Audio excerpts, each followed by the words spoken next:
Pendant 2 ans, une équipe de scientifiques a étudié en secret un fossile exceptionnel. Il sera sans doute cité en exemple dans tous les livres d'histoire du XXIe siècle. C'est peut-être notre plus lointain ancêtre chez les primates. C'est l'équivalent de la pierre de Rosette, le chaînon manquant entre des éléments que nous n'avions pas encore pu relier. Cette découverte est-elle vraiment historique? Ce fossile contient plus d'informations que tous ceux que j'ai vus. Les conclusions de l'équipe ont fait beaucoup de bruit. Quand le résultat de nos recherches sera publié, ça fera l'effet d'un astéroïde.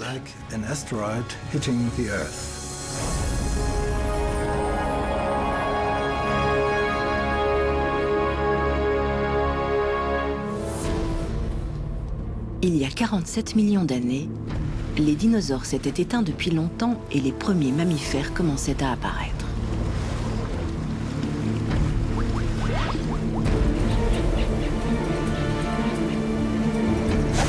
La planète était couverte de forêts tropicales épaisses. Elles abritaient des petits primates et sans doute l'un de nos ancêtres.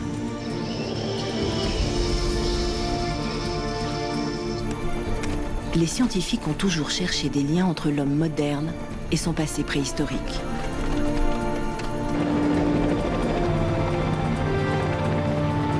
Les fouilles se sont concentrées sur l'Afrique de l'Est, le berceau de l'humanité.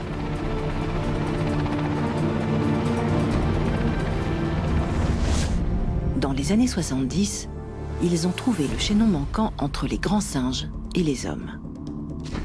Celui-ci prouve que nous avons commencé à marcher en position debout il y a 3 200 000 ans. C'est la célèbre Lucie. En 1984, le squelette de l'adolescent du Turkana a montré qu'il y a 1 500 000 ans, les hommes avaient déjà perdu leurs poils et qu'ils avaient la même silhouette que les hommes d'aujourd'hui.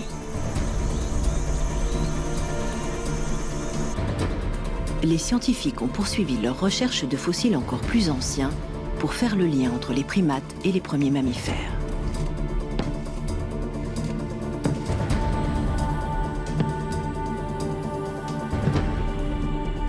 Cette découverte est peut-être la réponse qu'ils attendaient.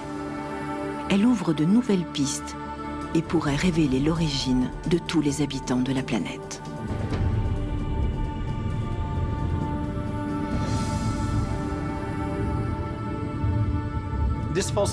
Le squelette est entier. Il ne manque aucun os. C'est du jamais vu chez un fossile de primate. Pour avoir des restes aussi complets, il faut exhumer des sépultures humaines. On n'a jamais retrouvé un primate aussi bien conservé.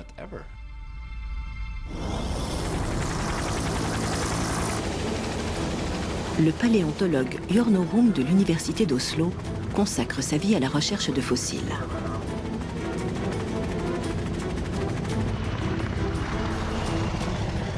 Il est tombé sur celui-ci par hasard.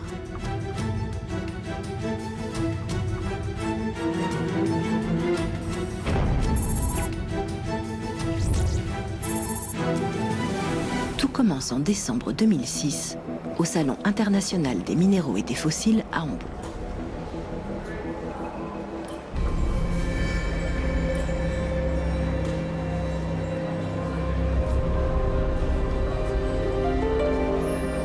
Il ne s'attend pas à tomber sur une pièce aussi exceptionnelle.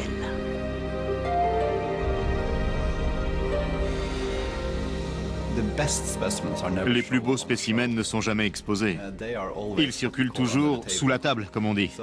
Il faut connaître les vendeurs pour voir les objets les plus intéressants. L'un des exposants, Thomas Perner, lui promet une révélation.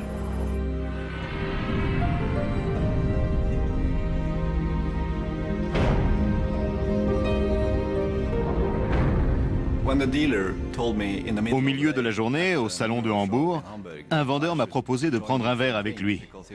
Il voulait me montrer quelque chose. Là, j'ai su que c'était une trouvaille exceptionnelle. En voyant les photos, j'en suis resté bouche bée. Je n'ai pas fermé l'œil pendant 2 nuits. Je savais que c'était sans doute le plus beau fossile que j'allais voir de toute ma vie.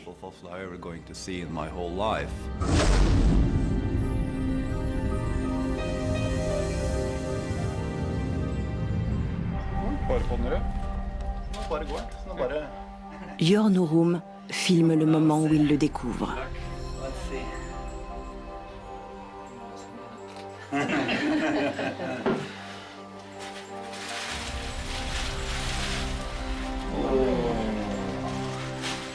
C'est le fossile le plus beau et le plus rare du monde.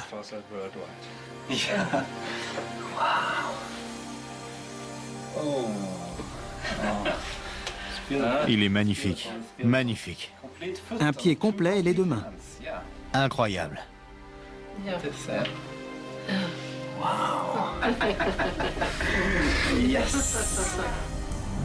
Jørn Norum estime que c'est un véritable trésor. Ce squelette parfaitement préservé de petits mammifères serait vieux de 47 millions d'années.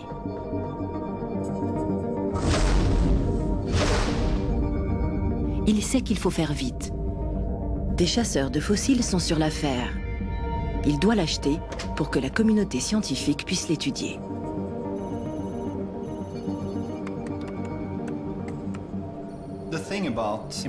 Il y a un gros marché noir autour des fossiles de bonne qualité, notamment ceux des vertébrés. Les collectionneurs privés sont nombreux. Les pièces finissent chez des milliardaires alors qu'elles devraient être étudiées et exposées dans des musées.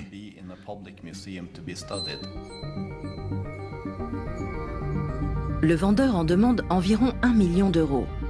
Mais le scientifique doit d'abord s'assurer que le fossile est authentique.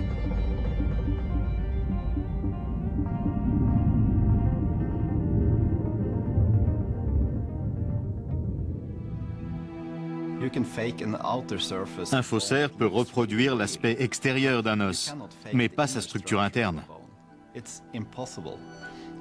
Sur une radio, on voit l'intérieur, notamment la moelle osseuse. On a pu prouver que c'était un vrai fossile. Ça ne faisait aucun doute.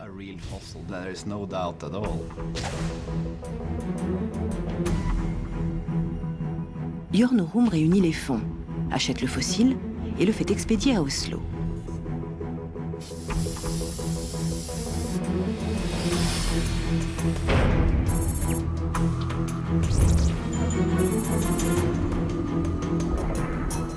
De retour dans son laboratoire, au Muséum d'histoire naturelle, il commence son enquête.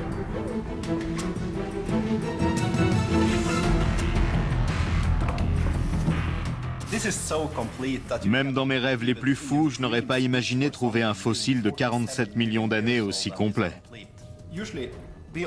En général, on a des dents, des fragments de mâchoire, des petits os du pied ou des orteils, juste quelques petits morceaux de squelette très anciens.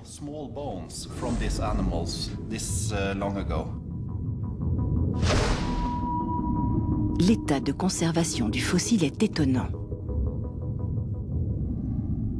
Et il n'y a pas que les os. On a l'empreinte des bactéries qui colonisaient les poils. On ne voit plus les muscles, mais on devine les contours du corps autour du squelette. On peut donc imaginer l'épaisseur de la fourrure.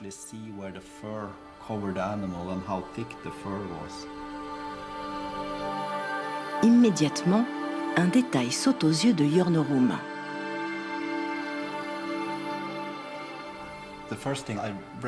Ce qui m'a frappé, c'est le gros orteil qui est à angle droit par rapport au reste du pied.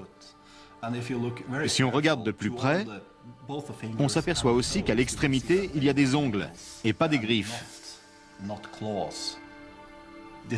Donc c'était un primate. Je l'ai compris en voyant son pied. J'ai eu un déclic. Les singes et les hommes appartiennent au groupe des primates.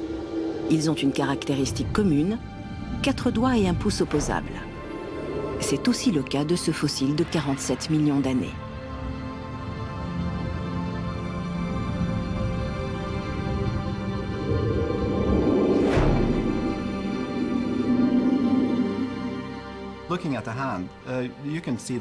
C'est une main à 5 doigts avec des ongles et un pouce opposable, comme chez l'homme. Elle peut attraper des objets. Elle existait déjà il y a 47 millions d'années. C'est bien une main, pas une patte. Pour approfondir son analyse, Jørn Ørum décide de s'entourer d'experts issus de différentes disciplines.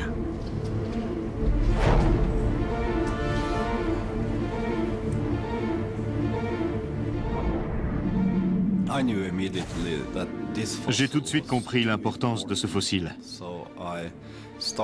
J'ai voulu réunir une équipe de choc pour publier la première description scientifique de cette découverte. Je ne suis pas un spécialiste des primates, et il en fallait un. J'ai proposé à plusieurs scientifiques reconnus de travailler avec moi, et ils ont accepté. Holly Smith est anthropologue dentaire. Grâce à la dentition du fossile, elle pourra déduire son régime alimentaire, son âge et sa place dans la famille des primates. Ce fossile pourrait être l'ancêtre des prosimiens et des singes, une lignée qui a abouti aux hommes. Jens Franssen est spécialisé dans l'étude des fossiles.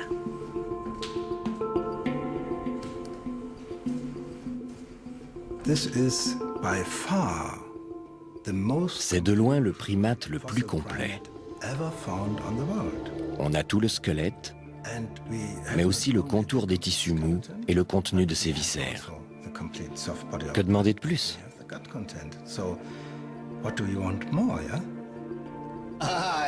Bonjour, comment allez-vous? Vous avez fait bon voyage? Philippe Gingerich, professeur de paléontologie, recherche le lien entre les premiers mammifères et leurs cousins modernes. Dans un premier temps, je me suis dit, c'est un gros projet. Ça va demander beaucoup de travail.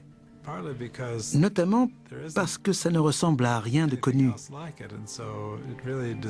Il fallait comparer le fossile à tous les fragments préhistoriques qu'on connaît et aux squelettes des animaux modernes. Ça fait beaucoup.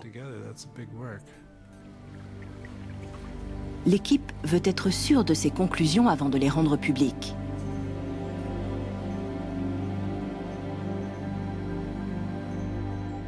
En attendant, elle travaille dans le plus grand secret. Peu à peu, elle réunit des indices.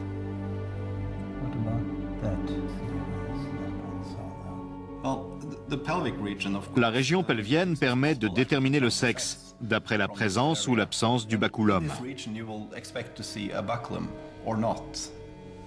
Chez les primates de l'époque, le bassin des mâles possède un os pénien, le baculum.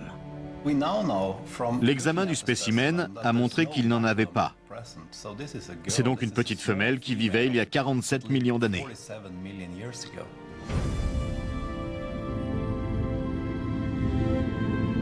L'équipe se penche maintenant sur la provenance de ce mammifère. La technique de préservation du squelette met Jørn Ørum sur une piste.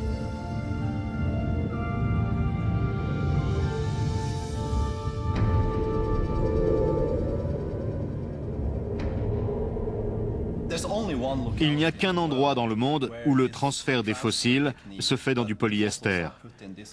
Ils sont tous conservés de cette manière.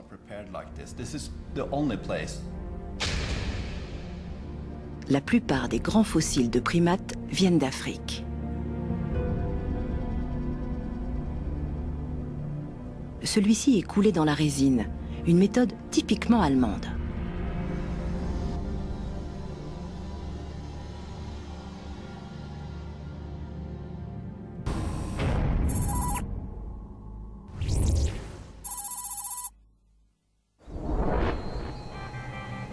Le fossile vient de la fosse de Messel, près de Francfort.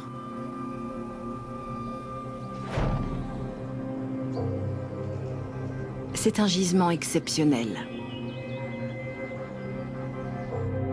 Il s'agit d'un ancien cratère volcanique.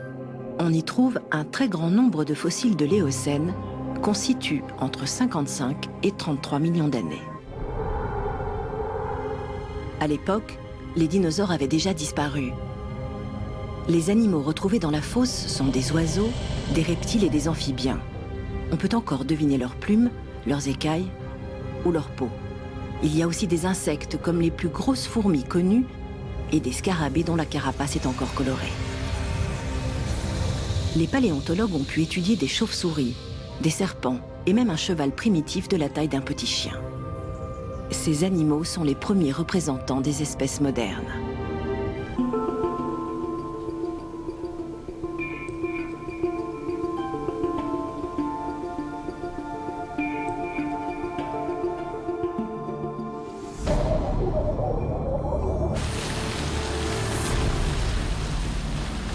Mais pourquoi ces fossiles sont-ils si bien conservés? La réponse vient de l'histoire de la fosse de Messel. Il y a 50 millions d'années, du magma remonte des profondeurs. Avant d'arriver à la surface, il rencontre une nappe d'eau souterraine. Cela crée de la vapeur brûlante et une immense pression qui fracture la roche. Plusieurs explosions massives creusent un cratère de 1500 mètres de diamètre. Un lac se forme à l'intérieur. Il fait une centaine de mètres de profondeur.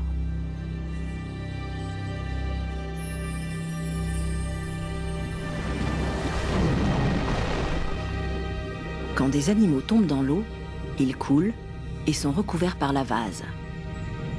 Ils ne se décomposent pas parce qu'il y a très peu de bactéries et pas d'oxygène.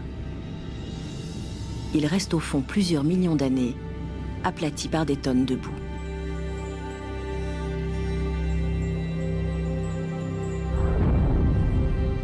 Le passé géologique du site permet sa datation. L'analyse des isotopes radioactifs des roches volcaniques nous apprend que la fosse de Messel a 47 millions d'années.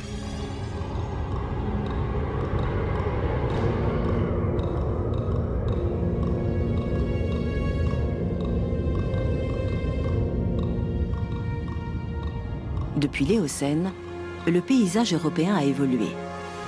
Les continents ont dérivé et le niveau des mers a changé. À l'époque, le climat de la planète était tropical et plus humide. Autour du lac, les primates vivaient dans une forêt pluviale très dense.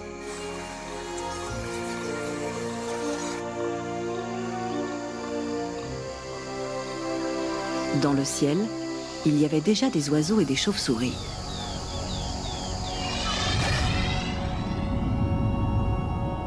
Le sol était le domaine d'animaux à fourrure et à sang chaud, les premiers mammifères.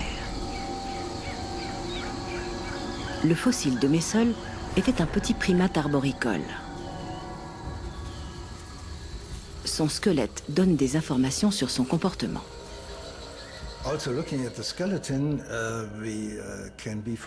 Nous pouvons déduire que cet animal vivait dans les arbres parce qu'il a des pouces. Ses mains et ses pieds sont préhensiles, c'est-à-dire qu'ils ont la capacité de saisir des choses et de s'accrocher. Ils sont adaptés au déplacement dans les branches. Ça ne fait aucun doute.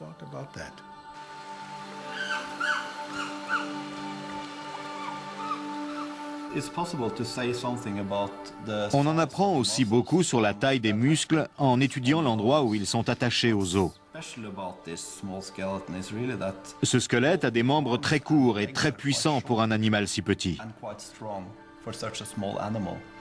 Donc cette femelle devait être très musclée.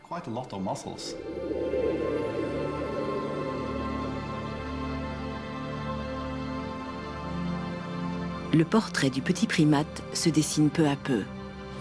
Cette femelle était robuste et évoluait dans les arbres.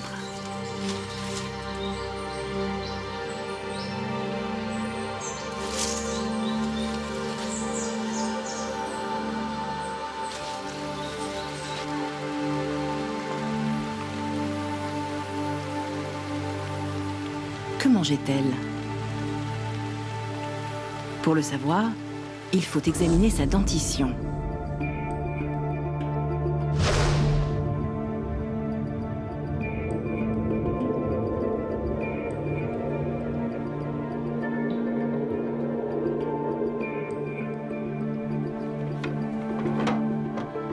Holly Smith voudrait étudier l'intérieur de sa bouche, mais on ne peut pas l'ouvrir sans détruire le fossile. Des radios sont donc nécessaires.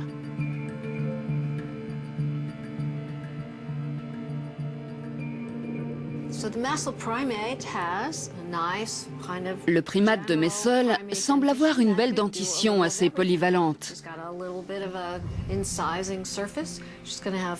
Il a des incisives, des canines et des molaires aux bords coupants. On imagine qu'un primate arboricole mange des fruits, des feuilles et parfois même des insectes.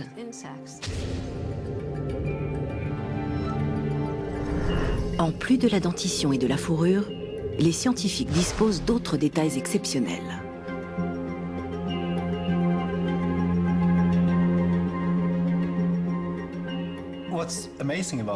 Le plus incroyable chez ce fossile, c'est qu'on voit le contenu de ses intestins. Le dernier repas de cette petite femelle a été préservé.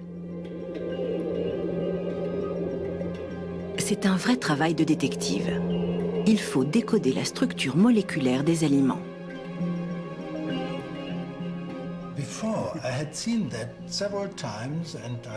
J'ai observé l'image plusieurs fois, et au début je pensais que c'était les écailles d'un poisson très courant dans la fosse de Messel.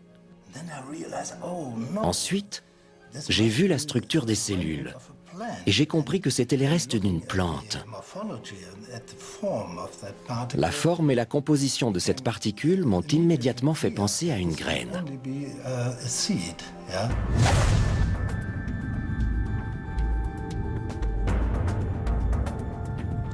Avant de mourir, la petite femelle a sans doute mangé des fruits, des graines et des feuilles. L'équipe s'interroge ensuite sur un détail étrange. Le nombre de dents est inhabituel.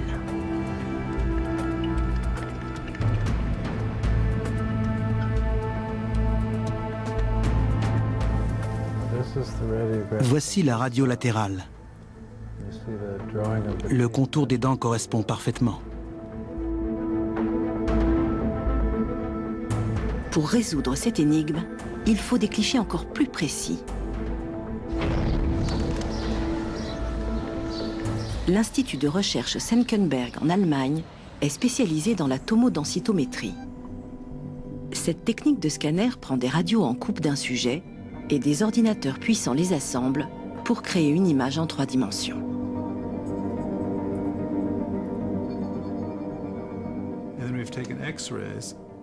Nos précédentes radios ne montraient que les contours de ce qu'il y avait sous la surface.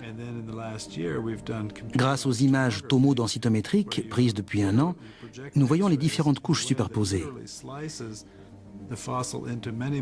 Le fossile a été décomposé en coupes transversales très fines et reconstruit par ordinateur pour donner une image en 3D.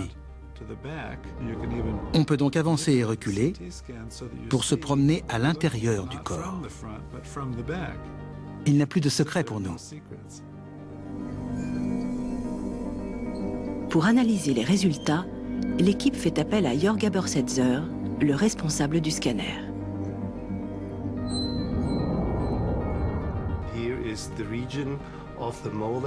Ici, c'est la zone des molaires. On peut faire des gros plans, ce qui est impossible avec une radio normale. On a tous les détails en 3D. On distingue les crêtes et les cuspides des dents.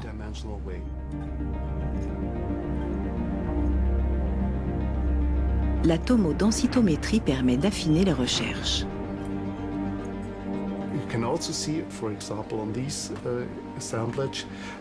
Par exemple, dans cette zone, on voit que la deuxième molaire n'a pas encore de racine complète, alors que la première est déjà bien implantée.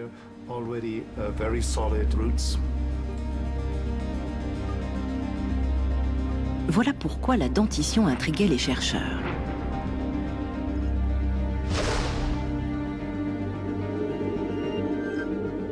La petite femelle avait encore ses dents de lait, mais ses dents définitives étaient déjà apparues dans la gencive. Elle n'était pas encore sortie. On peut donc préciser son âge. Le primate de Messel est mort à une étape très particulière et très intéressante de sa croissance. Il n'était plus au stade infantile. C'était ce qu'on appelle un juvénile, pas encore un adulte. Si on compare au développement humain, disons que c'était l'équivalent d'un enfant de 6 à 12 ans.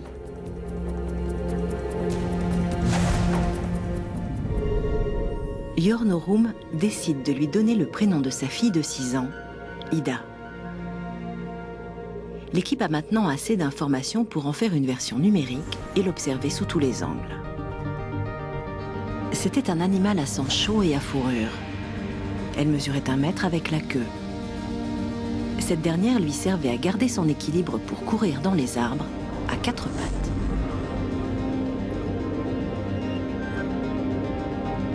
Son pouce opposable et ses doigts agrippaient les branches. Elle devait être très active la nuit. Ses grands yeux orientés vers l'avant du crâne lui donnaient une excellente vision stéréoscopique.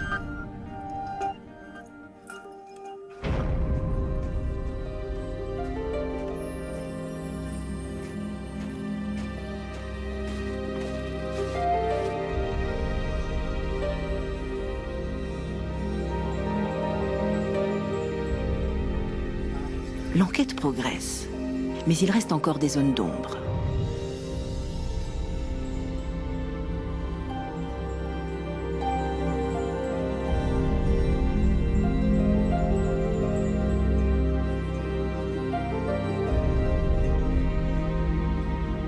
Ida peut-elle nous éclairer sur l'histoire de l'homme? Il nous faut la situer dans l'évolution des mammifères. L'Éocène a joué un rôle essentiel pour l'humanité.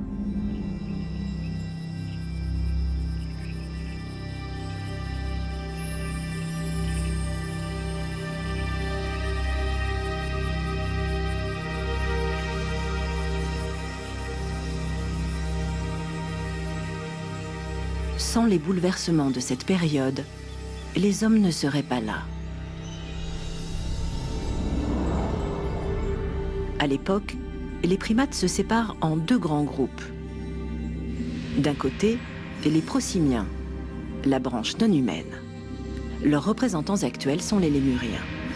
De l'autre, les anthropoïdes. Leurs descendants sont les singes, les grands singes comme les chimpanzés, et finalement, les hommes.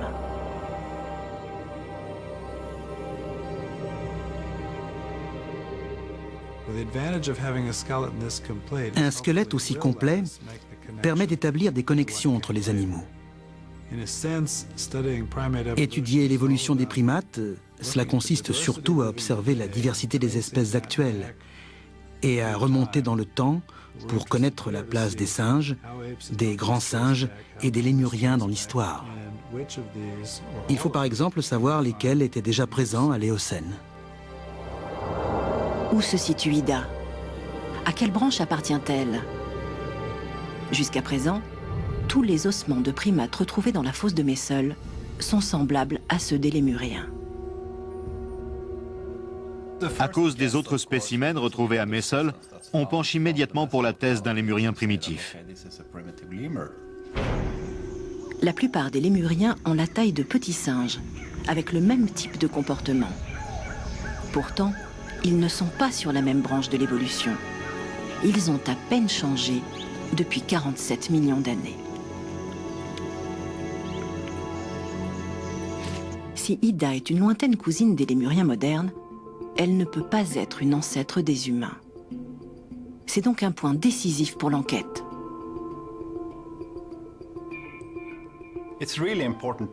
Il faut absolument comparer ce fossile aux lémuriens modernes, parce que leurs caractéristiques n'ont pas beaucoup évolué. La plupart ressemblent à ceux qui vivaient à l'Éocène, quand tous les primates étaient encore très primitifs.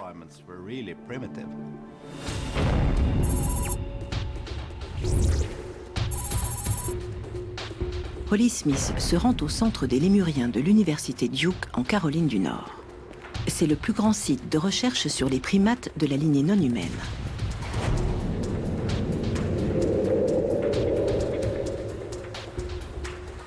On peut y voir de nombreuses espèces de primates inférieurs, comme des tarsiers, des loris et des lémuriens. Ont-ils des points communs avec Ida ?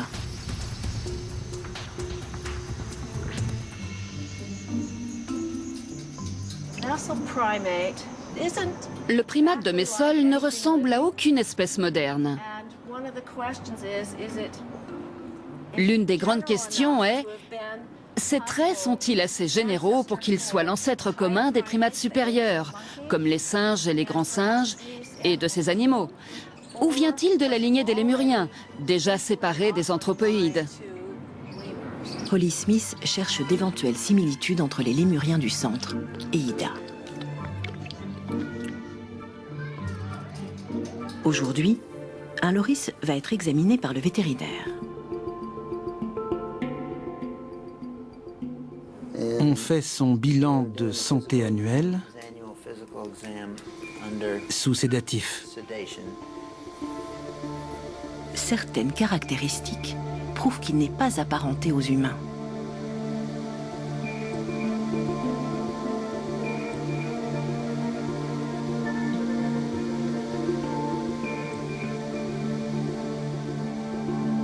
La plupart des doigts ont des ongles, comme nous. Mais le deuxième est terminé par une longue griffe de toilettage.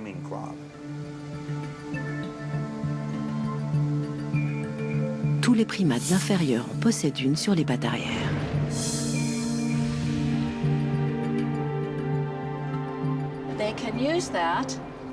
Ils l'utilisent pour nettoyer leurs poils. Les primates ont une belle fourrure épaisse et il faut l'entretenir. L'examen se poursuit avec la dentition du loris. Une autre caractéristique le place sur la branche non humaine de l'évolution.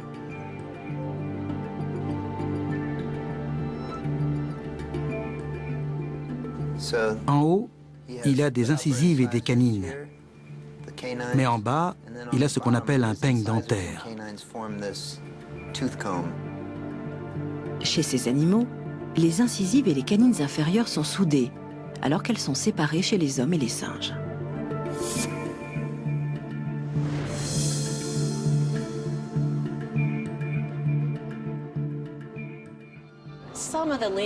C'est une spécificité morphologique qui leur sert à manger, à nettoyer leur fourrure et à toiletter les autres. L'équipe a maintenant deux critères objectifs pour resituer Ida dans l'évolution: la griffe de toilettage et le peigne dentaire.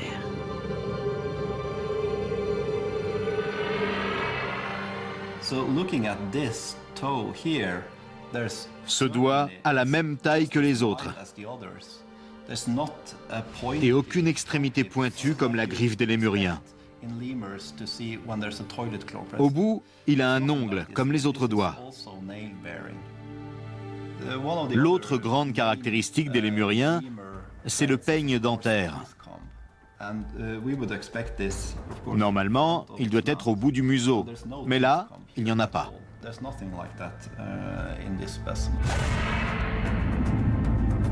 Le squelette d'Ida est complet à 95%.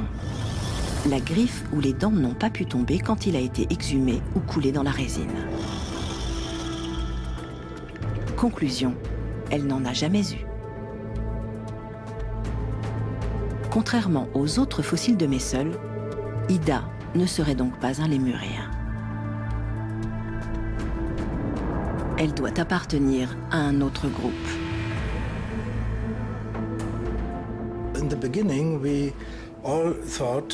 Au début, on a tous pensé à un lémurien primitif. Ensuite, petit à petit, on a changé d'avis. Des traits anthropoïdes sont apparus. Et on pense maintenant qu'elle a un lien avec les anthropoïdes, les hominoïdes et finalement les hommes. Ida n'a pas sa place dans la lignée des Lémuriens. Mais appartient-elle à celle des hommes?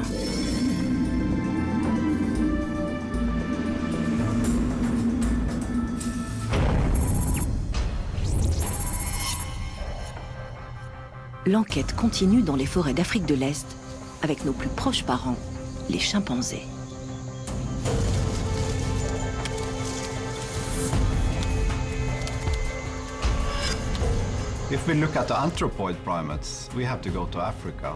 Pour étudier les primates anthropoïdes, il faut aller voir les chimpanzés en Afrique. Ce sont des primates plus avancés et plus spécialisés, avec des traits ressemblant à ceux des hommes. On peut les comparer au squelette d'Ida. Comme les chimpanzés, Ida présente des caractéristiques typiques des primates. Ces animaux sont quadrupèdes.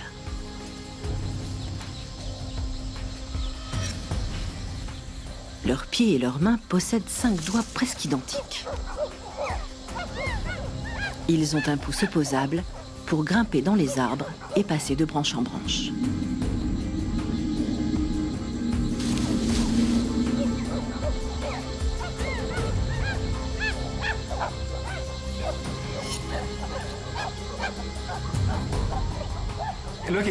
Quand on regarde les chimpanzés modernes, et notamment leurs pieds et leurs chevilles, on voit qu'ils sont très proches de notre fossile. À ce stade de l'enquête, les caractéristiques du squelette semblent placer Ida dans la famille des hommes. Pourtant, les proportions du corps et la longueur des doigts évoquent les lémuriens.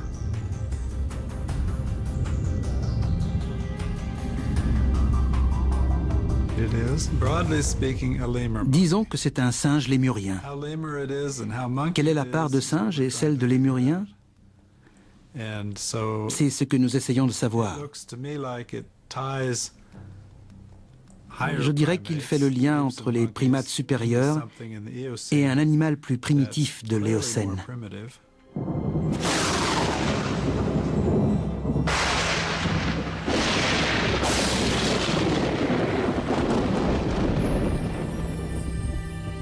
L'équipe a besoin de preuves anatomiques pour relier Ida aux hommes.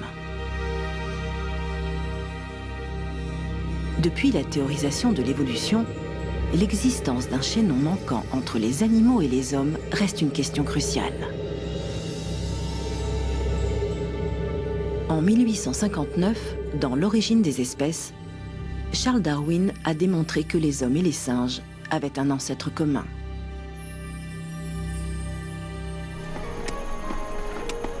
En 1974, Yves Coppens, Donald Johanson et Maurice Tayeb ont trouvé Lucie, le chaînon manquant, dans un désert éthiopien. C'est vraiment incroyable.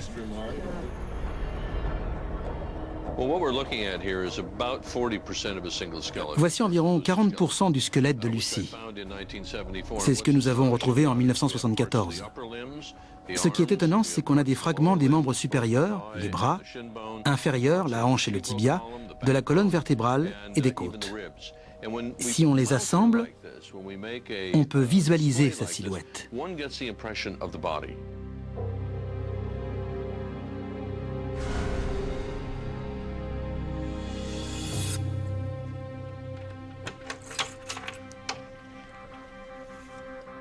Lucie avait l'apparence d'un grand singe, mais son squelette commençait à avoir des caractéristiques humaines. C'est une étape essentielle dans l'évolution des hommes. Lucie est un fossile exceptionnel. Elle se tenait en position debout sur ses 2 jambes. C'est la plus ancienne preuve de bipédie chez des anthropoïdes. Lucie est essentielle parce qu'elle marchait déjà comme nous.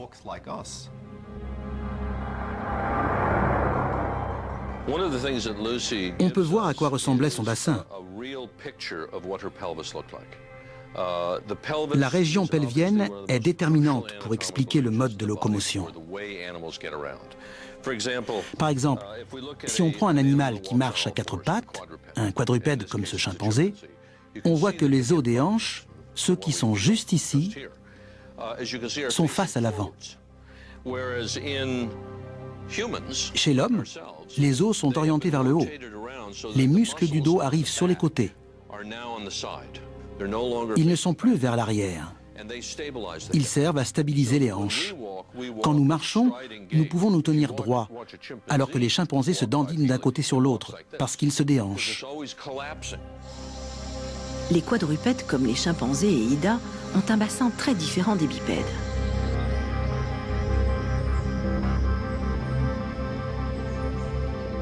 La forme des os de Lucy a révélé un indice important sur l'évolution humaine. Regardez le bassin de Lucy. On a reconstruit le côté droit pour qu'il soit complet. Il ne ressemble pas à celui d'un homme moderne. Pourtant, il est plus court et plus large que celui d'un singe, et les os iliaques sont vers le haut. C'est une adaptation évidente à la marche bipède. Lucy était donc proche des grands singes. Son corps était encore poilu, mais elle ressemblait déjà aux premiers hommes. Elle marchait sur ses jambes. Elle appartient bien à l'espèce mi-singe, mi-homme dont Darwin avait pressenti l'existence. Y a-t-il eu plusieurs dizaines de millions d'années plus tôt une espèce reliant les autres animaux aux ancêtres des hommes? Les scientifiques sont très intrigués par Ida. Son squelette montre à la fois des caractéristiques humaines et non humaines.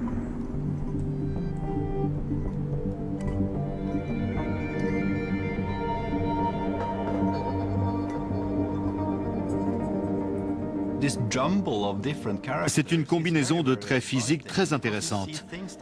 Certains sont anthropoïdes, d'autres très primitifs, et on en voit qui sont typiques des lémuriens.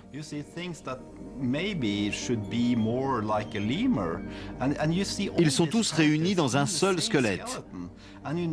Cela nous oblige à envisager l'évolution des primates sous un autre angle. On ne peut pas nier ces caractéristiques. Elles sont là. On a sous les yeux une créature figée dans le temps. L'équipe veut démontrer qu'elle est l'ancêtre des singes et des hommes. Il lui reste à apporter des preuves tangibles.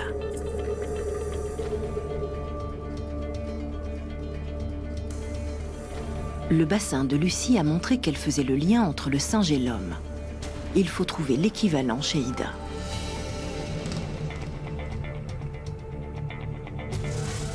Plus de 3 millions d'années d'évolution nous séparent de Lucy. La tâche des scientifiques est plus compliquée avec Ida. Elle vivait il y a bien plus longtemps.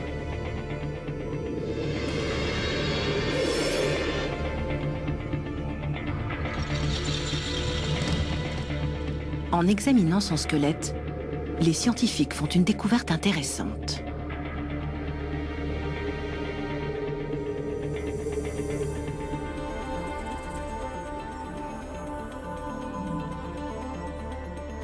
Sur le poignet de la petite femelle, Jens Franzen remarque les traces d'une ancienne blessure.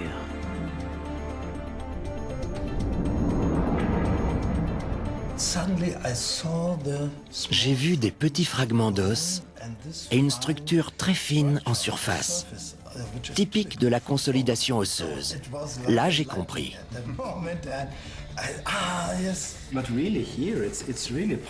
C'est très visible, parce que l'os est constitué de petits morceaux qui ont fusionné à l'extrémité. Ce n'est pas un nodule ou quelque chose qui serait apparu après la mort de l'animal. C'est arrivé de son vivant.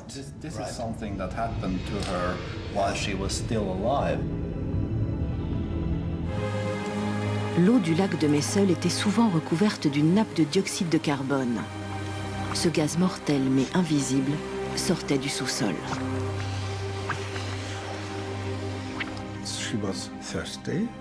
Elle a eu soif et elle est allée boire au bord de l'eau.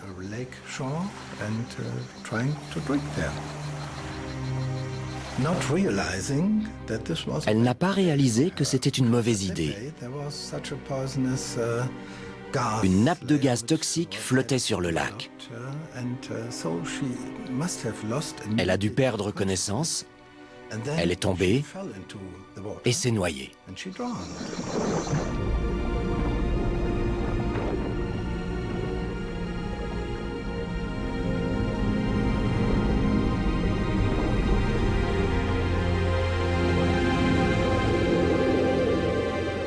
Ida s'est enfoncée dans la vase et elle y est restée 47 millions d'années.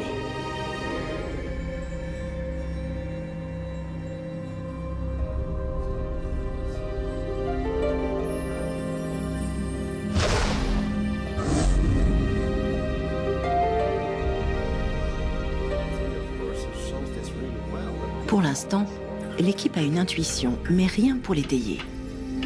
Après 2 ans de recherche, Yornorum pense enfin toucher au but.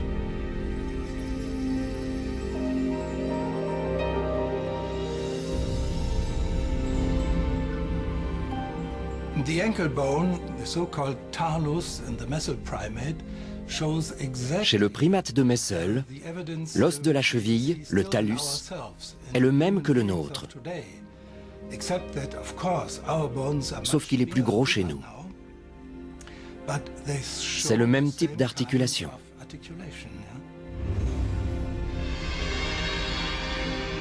Ce petit os de la cheville est essentiel pour relier la jambe au pied, pour porter le poids du corps et donc pour marcher en position debout.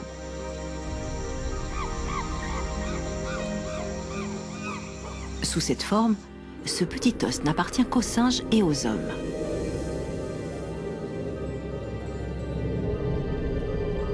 Il se distingue de celui des lémuriens et des autres prosimiens. La forme du talus nous renseigne sur les mouvements du pied. Chez les primates, il est différent des autres animaux. Celui-ci est très proche de celui des hommes. Pour l'équipe, c'est la preuve qu'ils attendaient. Ida pourrait bien être notre ancêtre.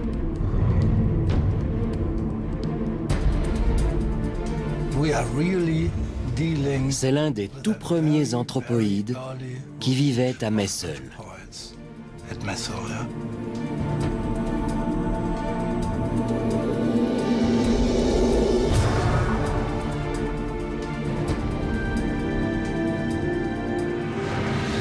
Ce serait donc une espèce transitionnelle, un chaînon manquant. Elle vivait au moment où les primates archaïques se sont divisés en 2 groupes, les humains et les non-humains. Elle nous révèle un chapitre de notre évolution que nous ignorions. On ne le connaissait pas encore parce que les autres squelettes retrouvés étaient incomplets. Dans les autres cas, il n'y a presque aucun ossement à étudier. Grâce à ce spécimen exceptionnel, l'histoire devient plus claire. C'est un rêve devenu réalité.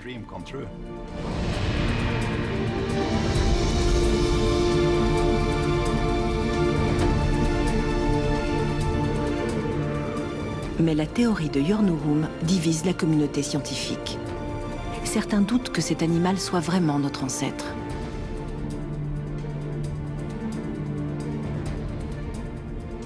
« 150 ans après les révélations de Darwin sur l'évolution, Ida relance le débat sur l'histoire humaine. Les recherches continuent et la petite femelle de la fosse de Messel n'a pas encore livré tous ses secrets.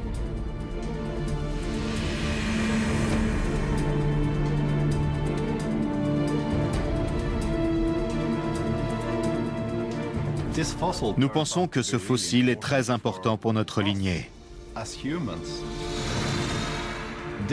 Il fait partie de notre histoire, du patrimoine de l'humanité.